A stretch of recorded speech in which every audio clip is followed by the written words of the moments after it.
عبدالله نور په ټوټه کېدو ده. د عبدالله نه بیا څوک لاړل او چاته ورغلل؟ دا کارونه څوک کوي؟ عبدالله او ډلې ته یې څومره تاوان ده؟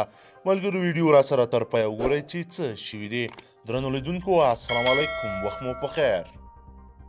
عبدالله ته بیا هم بد خبر، دغه پروژه به نوره په کم وخت کې ختمه شي. اشرف غني وتوانیده چې جمعیت ګوند په منځ کې درز واچوي. لومړی یې ترې امرالله صالح راوسته او بیا یې ترې مهم او اجرایوي غړی عطا محمد نور راوسته.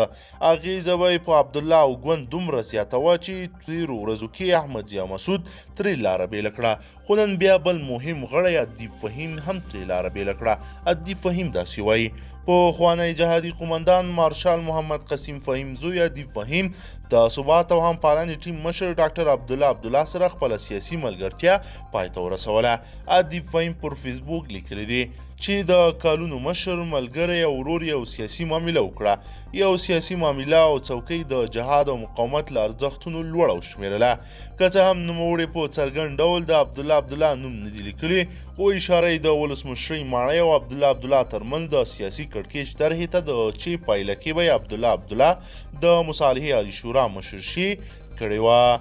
له ادیب فهیم وړاندې د جمعیت ګوند مشر صلاح الدین رباني، احمد ضیا مسعود، فضل احمد مانوي او یو شمېر نورو د عبدالله طرحې په سیاسي واک کې 50 سلنه ونډې او د مصالحې عالي شورا مشرۍ سره مخالفت ښودلی ده او تر ډېره امکان لري چې دغه خلک هم ترې لاره بېله کړي.